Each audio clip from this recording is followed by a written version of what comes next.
Om Ajnanatimirandhasya Gnananjanashalakhaya Chakshurunmilitam Yena Tasmai Shri Gurave Namaha. Namo Om Vishnupadaya Krishna Prishthaya Bhutale Shrimate Bhaktivedanta Swamin Iti Namine. Namaste Saraswate Deve Gauravani Pracharine Nirvishesha Shunyavadi Paschatya Deshatarine. Jaya Shri Krishna Chaitanya Prabhu Nityananda Shri Advaita Gadadhara Shri Vasadi Gaura Bhakta Vrinda.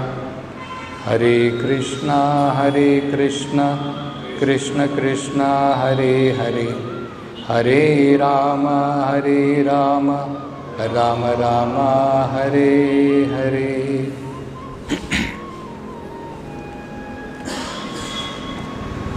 So here we find further Lord Kapila is describing about the greatest factor of bondage in this material existence. The living entity comes to this material world with desire to enjoy in this material world. In reality, the only male, the only Purusha is Krishna. He is Parama Purusha. In the Vedic literature, specifically you will find in Bhagavatam, the living entity is also described sometimes as Purusha because of his tendency to enjoy like the Supreme Lord. So in the material world, when the living entity is coming, his desire is to enjoy this material world. So he is also sometimes referred to as Purusha. Whereas in reality, actually, Krishna explains in Bhagavad Gita that the living entity is actually Prakriti. The real meaning of Purusha and Prakriti has to be understood properly. Purusha means predominator, and that is only Krishna, the master. Prakriti means predominated, the servant. Jivera Swarupa hoy Nityer Krishna Das. That is our real position. But in the material world, either we come in the dress of a male or we come in the dress of a female. The propensity is to enjoy. So that is why the living entity is sometimes called as Purusha, because he is having the tendency to enjoy. So first of all, this has to be clearly understood. Prabhupada explains in the story of Puranjana, if we see, Puranjana was born as a male in the beginning. Later on, because of his material attachment to his wife and children, his home, he was born in the next life as a woman. So once the same living entity took birth as male, again in the next birth, the same living entity took birth as female. In one birth, it took the dress of a male. In another birth, it took the dress of a female. So in that context, Prabhupada explains very nicely in the purport. We should always remember, as stated in Bhagavad Gita, both gross and subtle material bodies are dresses. They are shirt and coat of the living entity. So just like you wear a shirt and over the shirt you wear a coat. Shirt is inside, coat is outside. Nevertheless, both of them are dress. Similarly, somebody may wear a coat of a woman, somebody may wear a coat of a man, somebody may wear a coat of an animal. This is only external gross body. And in reality, even in gross body, in the element there is no difference. You take the body of a dog, you take the body of a male, you take the body of a female. It is all made up of Panchabhuta and 3 subtle elements. Sthula Sharira, Shukshma Sharira. So, there is only a difference in permutation and combination of this Panchabhuta in the body of a male and a female, or a dog or a cat. Certain body is little conducive for spiritual life.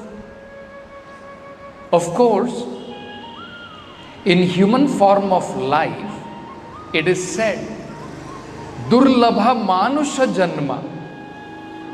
It does not say Durlabha Nara Janma. Manushya Janma. Human form of life is very valuable. So it does not matter whether one has taken a male form or someone has taken a female form. There is no doubt that the body of male, as per physiology, psychology, is more advantageous than the body of a female.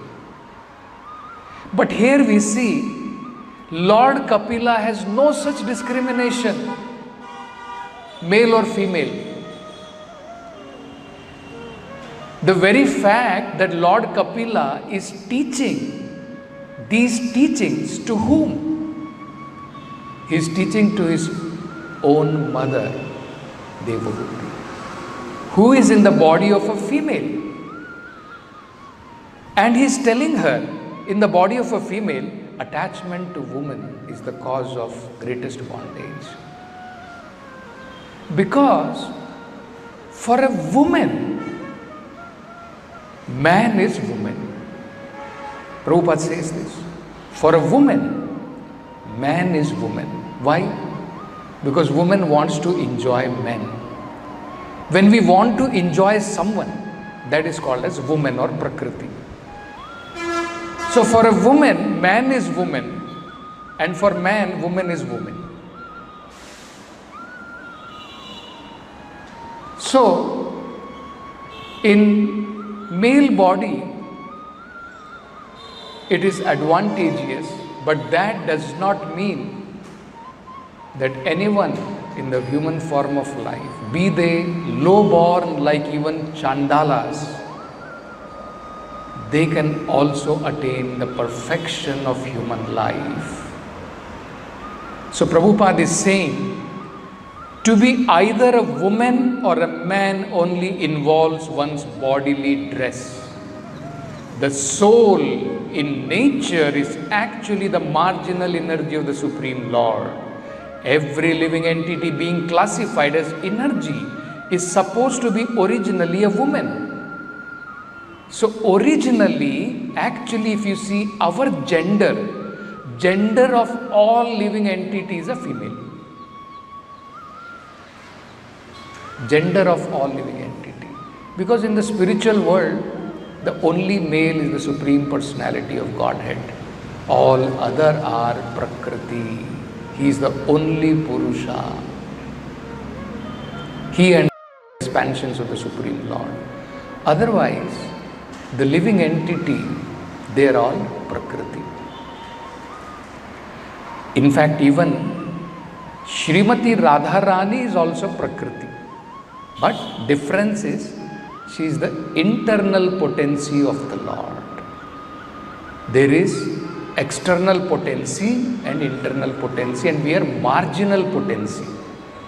But all are potencies, all are Prakriti.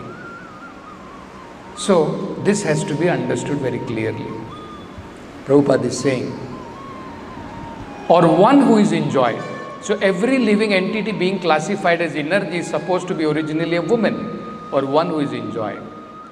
Now, Prabhupada is explaining in that context that actually, when Puranjana was born as a male, when he had the body of a male, he did have a great advantage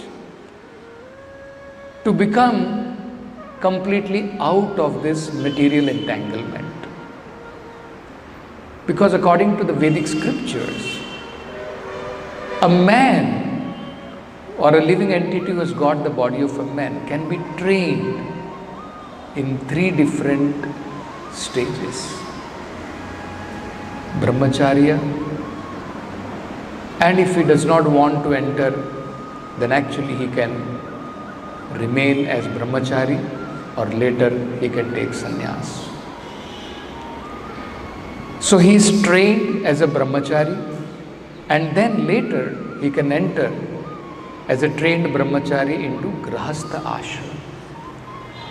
We find this in the 5th canto of Srimad Bhagavatam, where Parikshit Maharaj was astonished when he heard that Maharaj Priyavrata, who was being instructed by Narada to remain brahmachari, later on the request of his father or on the order of his father, adopted a life of a grahastha. So there, in that context, Prabhupada explains that actually it does not matter for a liberated soul to be as a brahmachari, sannyasi, or in grahastha ashrama. In any of these ashramas, he is not attached to materialistic sense enjoyment. That is important. In another place, Prabhupada explains that the living entity enters into this body of Navadwara. This body of Navadwara, this material body is called the body of 9 gates, with a woman of desire. With a woman of desire. So actually, what we have to be careful about is our propensity to enjoy. So, it is very important that in whatever ashram one is in, one should try to follow the rules and regulation of that particular ashram. That is very important. So here Prabhupada explains this very nicely. In the body of a man, there is a greater opportunity to get out of the material clutches. There is a less opportunity in the body of a woman. In this verse, it is indicated the body of a man should not be misused through forming an attachment to woman and thus becoming too entangled in material enjoyment, which will result in getting the body of a woman in the next life. So actually those who are women, in their previous life, there is one of the greatest possibility that they were men in their last life and they were attached to women. And that is also, you can imagine, if you become attached now to women, the next life is guaranteed. Next life will be that of a woman. Woman is generally fond of household prosperity, ornament, furniture and dresses. She is satisfied when the husband supply all these things sufficiently. Relationship between man and woman is very complicated, but the substance is that one who aspires to ascend to transcendental stage of spiritual realization should be very careful in accepting the association of a woman. And then Prabhupada is saying, so this is very important. There is a difference between women in Krishna consciousness and women in spirit of materialistic enjoyment. There is a lot of difference. So Prabhupada is saying, in the stage of Krishna consciousness, however, such restriction association may be slackened, because if a man's and woman's attachment is not to each other but to Krishna, then both of them are equally eligible to get out of the material entanglement and reach the abode of Krishna. So this is very important. But no misuse of this. Actually, I was surprised. Now there is recently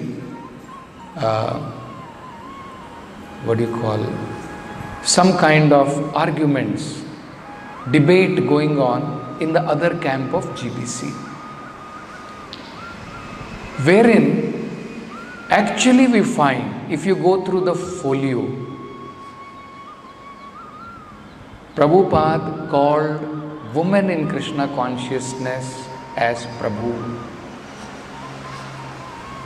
Yamuna Prabhu, Malati Prabhu. Prabhupada is saying like this. He is writing letters and he is even addressing. Prabhupada is saying, in Krishna consciousness, everyone should be called as Prabhu. Because he made no distinction. I do not know from where this Mataji has originated, and practically in the name of Mataji, no one considers them to be Matajis, which is actually taught in the Vedic scriptures. Isn't it? It has become only for the namesake Mataji. Isn't it? You find that even so-called spiritual master in the other camps, we find getting entangled with their female disciples. Very horrific. So, this is possible only when we become advanced in spiritual life.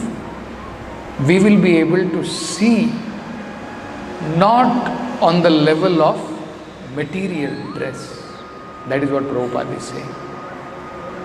Association in Krishna consciousness should be understood in this manner as Prabhupada is saying.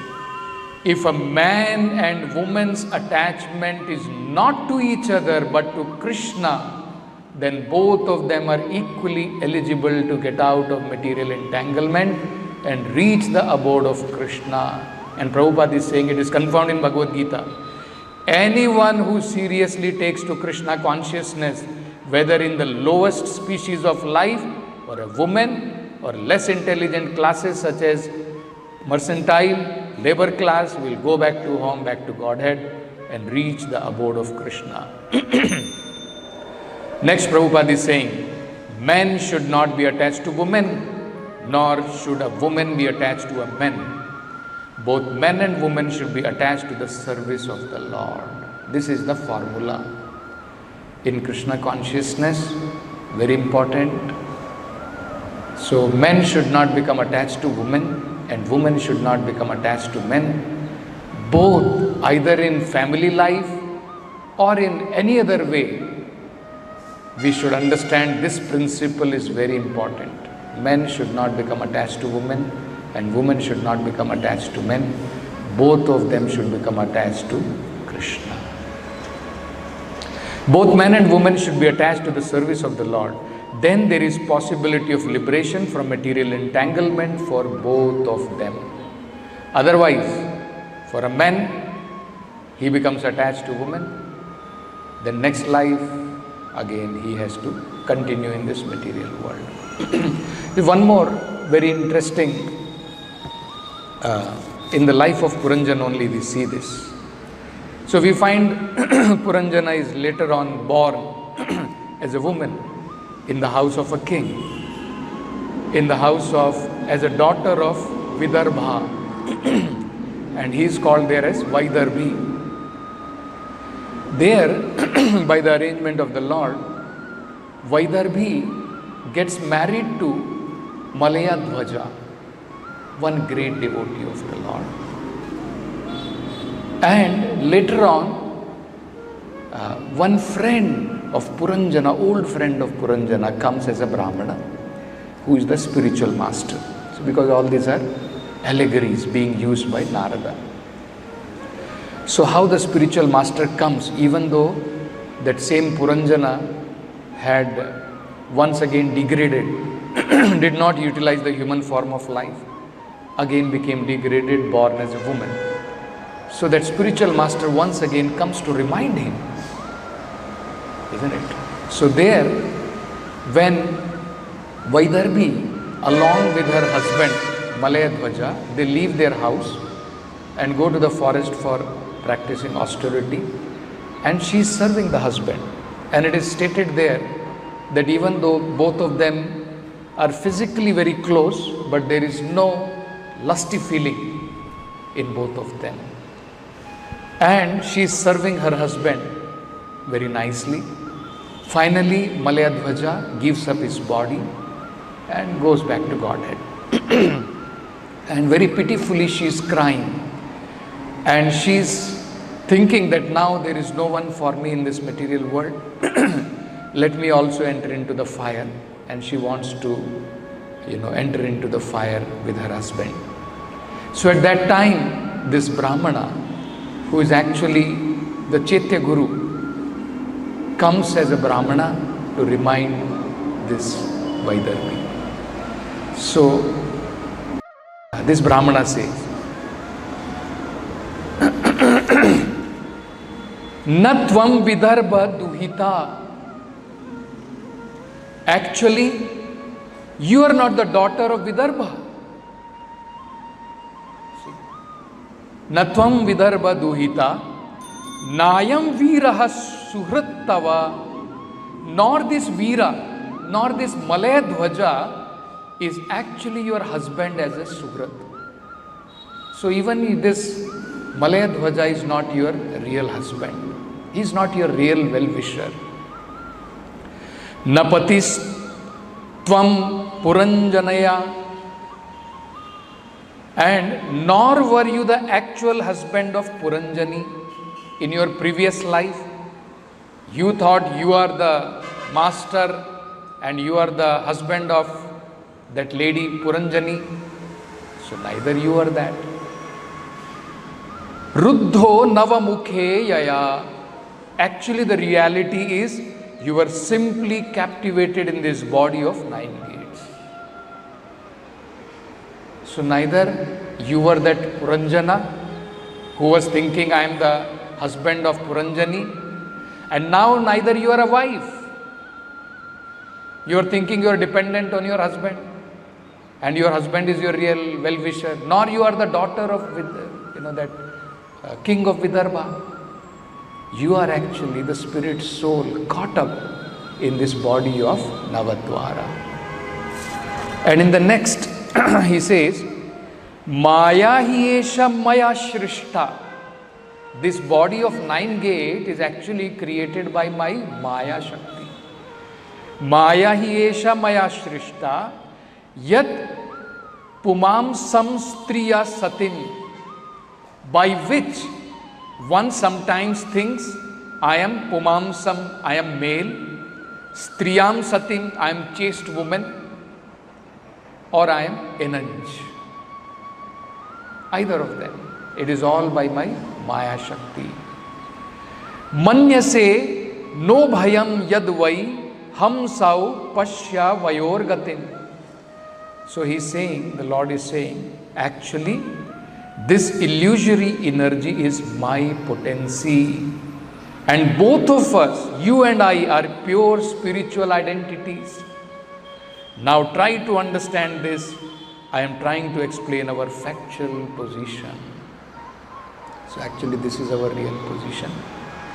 So it is very important for anyone who is practicing Krishna consciousness that we are aware of these kinds of material attachment, because naturally in this material world there is attraction between male and female. Pumsam striya maituni bhava metat. So Prabhupada used to say, man is good, woman is good, but the combination is bad. So in its own place, man is good, woman is also good, but when they come together, that is the problem. That is where bond of attachment arises, and Lord Kapila is warning, there is no greater infatuation. All brahmacharis should understand this. No greater infatuation than this. And later example will be given by Lord Kapila, that even great personality like Brahma became bewildered. Of course, that is just a pastime to show the illusory potency of the Supreme Lord. So we'll stop with this Granthara, Srimad Bhagavatam ki jai. With Guru Srila Prabhupada ki jai.